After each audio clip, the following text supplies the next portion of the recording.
Hoy se cumplen 33 días desde que la Fiscalía de Guerrero declinó la competencia y le turnó a la Procuraduría General de la República la investigación sobre los hechos delictivos ocurridos entre el 26 y el 27 de septiembre en Iguala, Guerrero. Han sido 33 días muy difíciles y dolorosos, sobre todo para quienes no saben el paradero de sus hijos. Pero también 33 días en los que no se ha dejado un día sin que haya habido una acción de búsqueda, sin que haya habido una acción con el propósito de encontrar a los desaparecidos por parte del gobierno de la República. También han sido 33 días en que los mexicanos hemos vivido la angustia, la indignación de la desaparición de 43 jóvenes estudiantes con quienes nos hemos solidarizado todos. El gobierno federal ha encabezado un gran esfuerzo en lo que se puede considerar una de las más complejas operaciones que se hayan hecho en tiempos recientes. 10,000 elementos, entre policías, soldados, marinos, ministerios públicos, investigadores y peritos, que han estado en la zona buscando la pista precisa para la ubicación de estos jóvenes. En la anterior conferencia les precisé que teníamos detenidos a quienes privaron de la vida a 6 personas en Iguala el 26 de septiembre y también a los que detuvieron, secuestraron, trasladaron e integraron al grupo de personas de la organización criminal Guerreros Unidos. Se detuvo a Sidronio Casarrubias Salgado, quien es el líder del grupo criminal que corrompió y se apoderó de las policías municipales de Iguala y Cocula. Además, se logró la aprehensión de quien tenía el mando y tomó la decisión que originó este doloroso evento, el expresidente municipal de Iguala y su esposa. Hoy, a unos días de esta conferencia, hay más avances. Se logró la ubicación y detención de Patricio Reyes Landa, alias El Pato, y de Jonathan Osorio Gómez, alias El Jona, quienes fueron detenidos en el poblado de Apetlaca, municipio de Cuetzala, del Progreso, en el estado de Guerrero. Estas 2 aprehensiones derivaron en la localización y detención en Cocula de una tercera persona de nombre Agustín García Reyes, alias El Chereje. En pantalla se encuentran las fotos de los 3 detenidos. Los 3 capturados son miembros de la organización criminal Guerreros Unidos y al rendir su declaración confesaron haber recibido y ejecutado al grupo de personas que les entregaron los policías municipales de Iguala y Cocula. El gobierno de la República comparte con las familias y la sociedad en general la necesidad de dar transparencia a esta investigación y por ese motivo hemos considerado la importancia de hacer del conocimiento público paso a paso los avances dados en primer término a las familias que sufren las consecuencias de la desaparición, pero también a una sociedad agraviada por un acto delincuencial que no se puede permitir y que no se debe repetir. Hace unas horas informé a los familiares de los jóvenes desaparecidos los avances de la investigación que hoy participo a la sociedad. Sé del enorme dolor que produce en los familiares la información que hasta ahora hemos obtenido, un dolor que compartimos solidariamente todos.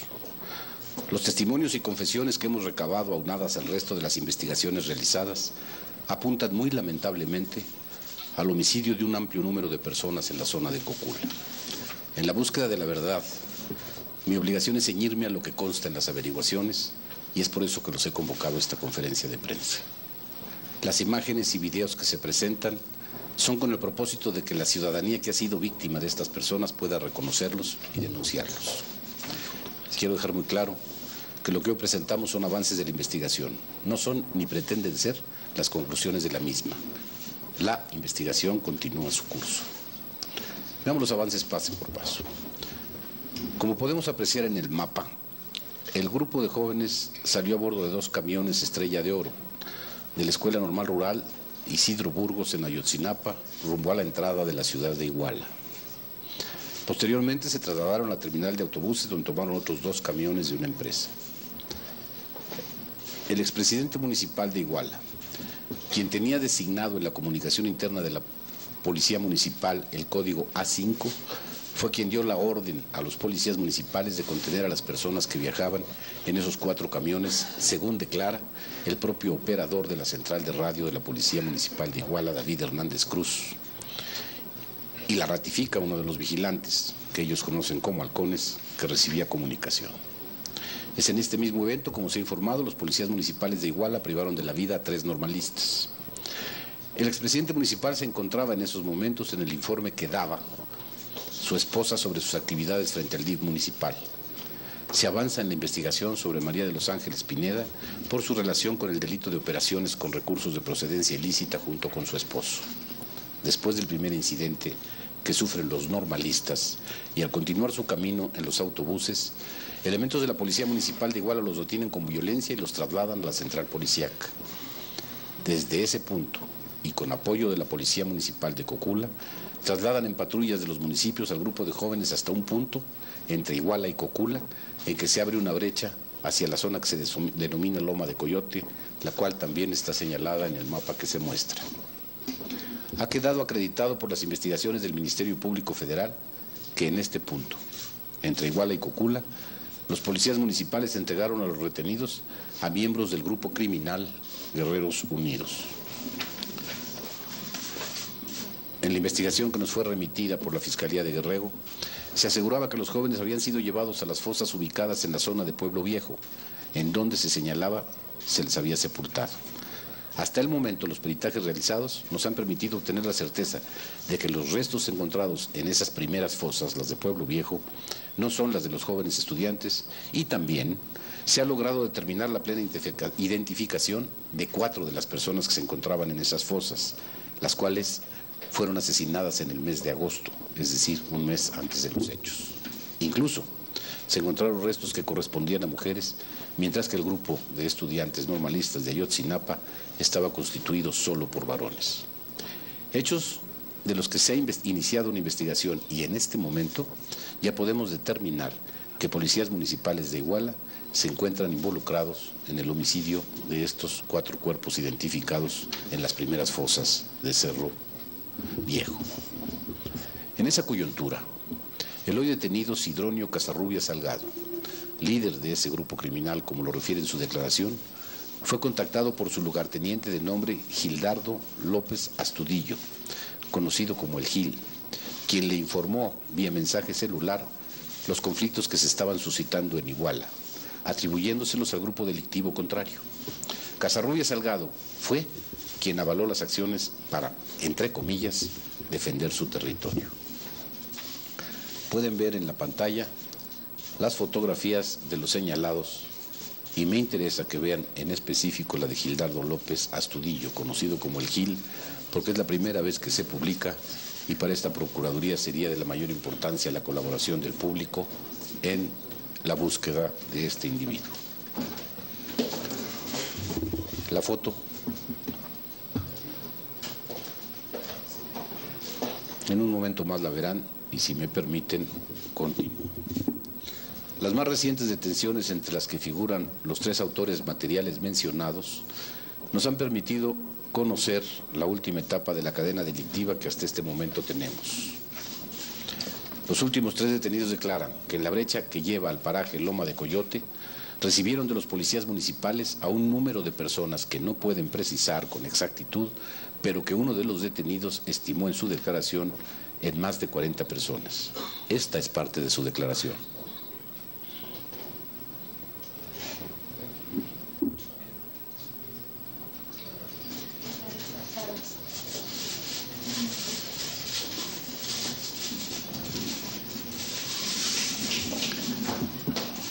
Despierten aunque tiene el video. ¿Cuántos estudiantes había? Dicen que eran 44, yo así que los había contado uno por uno, ¿no? ¿Quién dijo? ¿Qué? Ellos dijeron, ¿Quién? El Pato y el juguete decían, son 44 o 43. Así yo no soy, pero que los había contado uno, pues sí eran más. Entonces ahí se pasó el Pato. ¿Y en dónde venían los 43 o 44? Venían en la camioneta más grande. Como observamos en el mapa, en lugar de tomar el camino a Pueblo Viejo, lugar que fue en primera instancia señalado por la Fiscalía del Estado de Guerrero, los detenidos señalan que tomaron la carretera con dirección a Cocula para posteriormente dirigirse al basurero de ese municipio. Declaran también que los subieron a un vehículo con capacidad de carga de 3.5 toneladas y a otra camioneta de carga menor. En estos vehículos los condujeron al basurero señalado, que es un barranco oculto a la vista y que para entrar a él se tiene que abrir una reja que limita el acceso al público o al predio. En pantalla pueden apreciarse las imágenes de las camionetas utilizadas y las del basurero de Cocula, en el basurero de Cocula.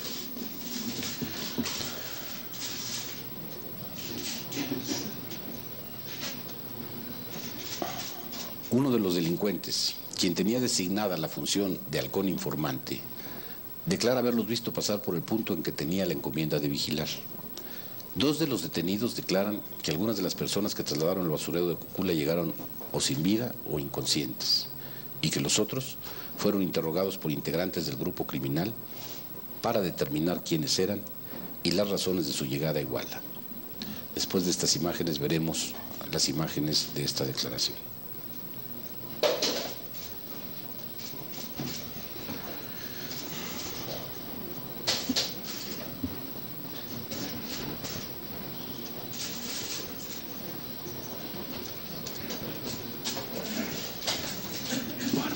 ¿Había algunos muertos en la camioneta antes de bajarnos? Sí, al momento que yo iba pasando a los chavos, Ajá.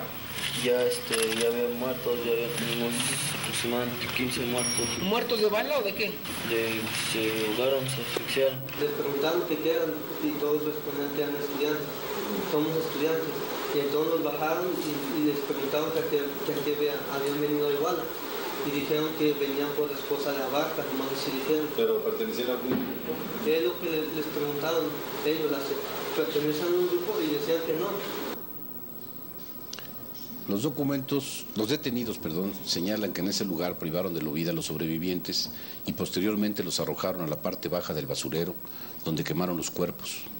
Hicieron guardias y relevos para asegurar que el fuego durase horas, arrojándole diésel, gasolina, llantas, leña, plástico, entre otros elementos que se encontraron en el paraje. El fuego, según declaraciones, duró desde la medianoche hasta aproximadamente las 14 horas del día siguiente, según uno de los detenidos, y otro dice que hasta las 15 horas del día 27 de septiembre. Pero el calor que desprendía el área, los delincuentes no pudieron manipular los restos de los cuerpos sino hasta cerca de las 5:30 de la tarde, según sus propias declaraciones. Cuando los peritos analizaron el lugar, encontraron cenizas y restos óseos que, por las características que tienen, corresponden a fragmentos de restos humanos. También aquí están las imágenes. Lo van a ya los dejó caer así. Y entonces cayéndose así, ya dice al terco, la rana o el pato, los agarraban y los iban acomodando. Llévate, si quieres, ocupamos estas mismas así como si fueran cuerpos. ¿Quieres que te ayude alguien? Como que te ayude alguien. No, porque los que estaban vivos se levantaban y ya los agarraban y ya los cargaban. Entonces ya ahí los ponían y le decían, no vas a decir, y los tiraban. ¿Había algunos muertos en la camioneta antes de bajarnos? Sí, al momento que yo iba pasando a los chavos, Ajá. ya había muertos, ya había unos aproximadamente 15 muertos. ¿Muertos de bala o de qué? Se ahogaron, se asfixiaron. Así los iban dejando. Ya los que los agarraban, ya por aquí les tiraban. Y ya entonces los demás los jalaban de las patas o ya sea de las manos y los iban acomodándose ahí. Y ya los demás chavos los que quedaron vivos quedaron de este lado. A los de encima, a mí me dijeron, tú jálate los que ya están muertos a la orilla del basurero. Como está alto, pues es zona de que por aquí los acarré con el viento, así cargando. Ajá. Y aquí había otros dos y esos dos los columpiaban y los aventaban hacia abajo.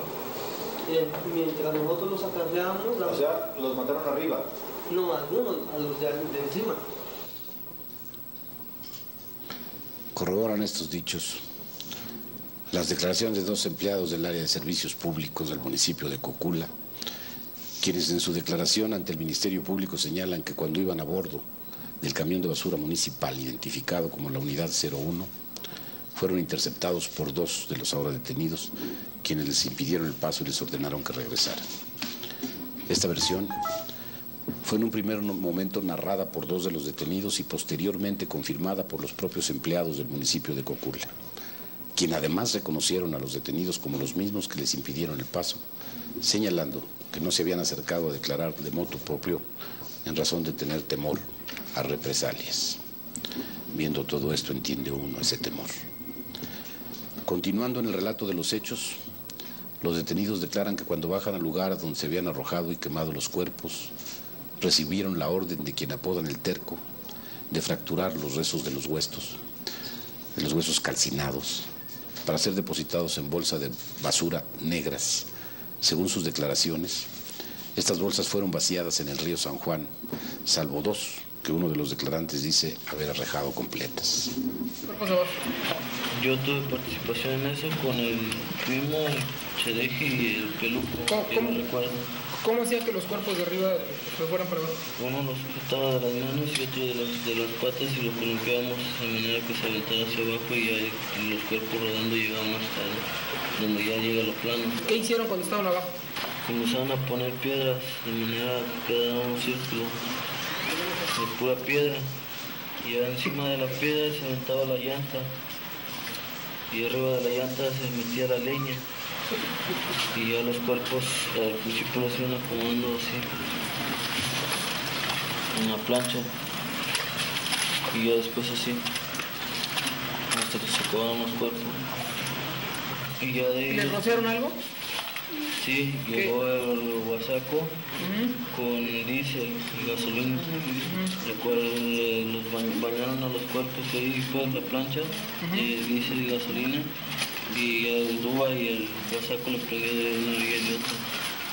El círculo de piedra, ahí se los dejamos, entonces chequeé y de paja los comenzaron a acomodar así como si fueran leña. Y ya entonces trajo el terco. Ya muertos. Ya muerto. Ya trajo el terco el diésel, no sea diésel o gasolina. Y ya se las comenzó a echar alrededor y nosotros le pusimos la leña antes. Ya se los echó y prendió. Entonces a mí me dijeron, pónteme a juntar botellas o plástico para que no se apague el fuego. Y ahí mismo en el basurero anduve buscando botellas y llantas. Y ya yo las dejé y las entonces ahorita allá arriba pues ya me mandaron a tirar. ¿Hasta qué hora estuvieron ahí que duró la lumbre? Sin meterle mano duró aproximadamente 6 o 7 horas. ¿A qué hora se apagó todo? No se apagó, se dejó prendido, nos retiramos de su día como a las 2 y dejándole el fuego alto. Y 2 de la mañana o de la tarde. De la tarde, más o menos ahora. Nos retiramos y ya de ahí regresaron a limpiar.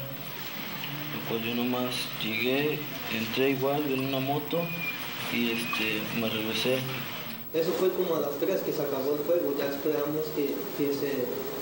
3 de la tarde. Ajá, que se enfriara eso. ¿Cuánto tardó en enfriarse? Pues de 3, 4, como a las 5:30 pues se acabó y ya le echamos de esa ceniza y tierra para que no estuviera tan caliente y le pusimos doble bolsa. Y algunos llevaban unas palas y yo nomás junté así con botellas. ¿Y qué juntabas? Pues era carbón y pedacitos así de hueso.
Entonces ahí llegamos a... ¿Y cuántas bolsas llevaban? Eran 8, pero no llenas, eran como a la mitad. ¿De qué tamaño eran las bolsas? De basura, de las grandes. ¿De las reglas? Sí. ¿Plástico? Ajá, plástico. No, de esas no, de las más gruesas. ¿Dónde las compraron? Esas ya las traía el Terco. Okay. 8 bolsas. Ajá, nos llevamos esta quita, llegamos al puente de San Juan, que se llama. Pero antes de llegar al pueblo, casi de poquito de llegar al pueblo, ahí dejaron bájense a tirar las bolsas, me voltearon. Cuando nos discutían las bolsas, yo agarré dos y no las aventé.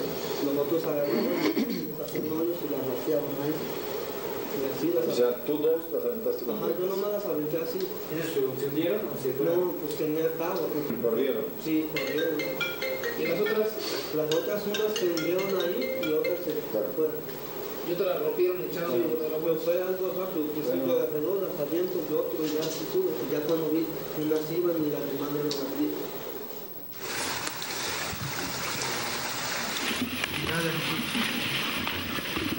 Ya después de aquí las tiré. Sí, aquí. Ajá. ¿En dónde los tiras? Las aviento así, porque haya agua y se las llevó. Perfecto.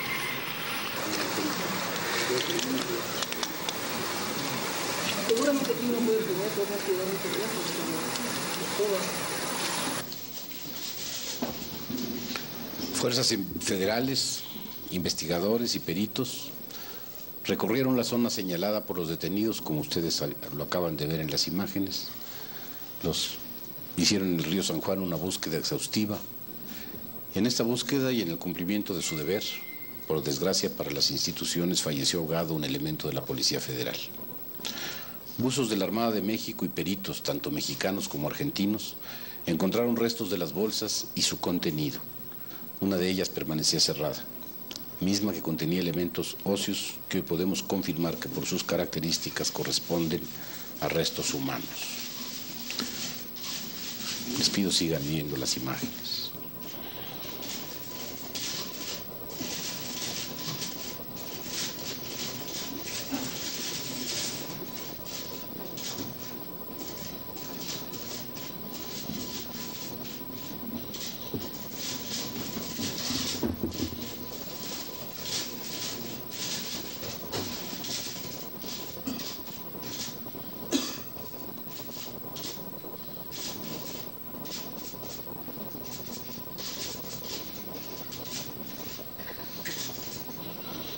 A decir de los peritos, el alto nivel de degradación causado por el fuego a los restos encontrados hace muy difícil la extracción de ADN que permita la identificación. Sin embargo, no agotaremos esfuerzos, no los escatimaremos hasta agotar todas las posibilidades científicas y técnicas. Los peritos, tanto de la Procuraduría General de la República como los forenses argentinos, en un esfuerzo exhaustivo, continuarán sus trabajos hacia la identificación. Para avanzar en la eventual identificación de estos restos humanos, los equipos forenses han recomendado que los estudios se realicen en los laboratorios más altamente especializados del mundo. Luego de varias videoconferencias y llamadas a distintos laboratorios, se acordó realizar estudios denominados mitocondriales. Los equipos periciales coincidieron que el mejor lugar para practicar estos estudios sería la Universidad de Innsbruck, en Austria. Al solicitar a los expertos internacionales consultar la determinación de tiempo que llevaron estos estudios tan complicados por la extrema calcinación de los restos, nos han señalado que no se puede especificar una fecha definida para la entrega de sus resultados. Entre las muchas pesquisas realizadas en esta investigación por la Procuraduría General de la República y las autoridades federales, se han encontrado, entre otras cosas, armas de hueso calibre, incluidas armas de calibre de 50 milímetros, 53,000 cartuchos como parte del arsenal que pertenecía al grupo criminal. Este hallazgo es una muestra de la peligrosidad de ese grupo delincuencial al que hemos venido desarticulando. De lo que se desprende hasta este momento de las investigaciones, quiero dejar muy claro que no hay evidencia alguna de que los estudiantes de Ayotzinapa formaran parte o auxiliaran a grupo criminal alguno.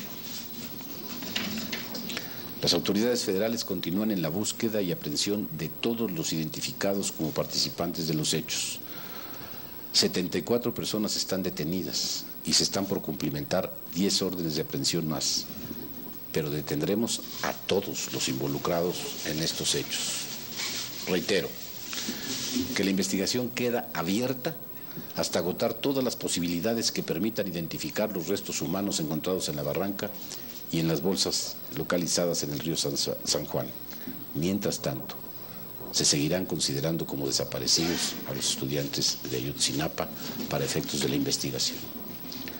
Como lo hemos señalado en varias ocasiones, la averiguación está abierta al escrutinio de los coadyuvantes nombrados por los familiares de los desaparecidos, quienes han tenido acceso a ella. Por instrucción del presidente de la República, todas las fuerzas federales participan activa y coordinadamente en lo que ya es una de las investigaciones criminales más grandes desde que se tenga memoria. En esta destacan el uso de la tecnología, la inteligencia, coordinación y la distribución del trabajo entre las dependencias del gobierno federal. Es triste presentar estas imágenes. Es una obligación ante la sociedad verdaderamente ofendida, pero el hecho de presentarlas implica una llamada a encontrar las fórmulas para, como dije antes, esto que no se debió dar no se puede repetir. Estoy a sus órdenes.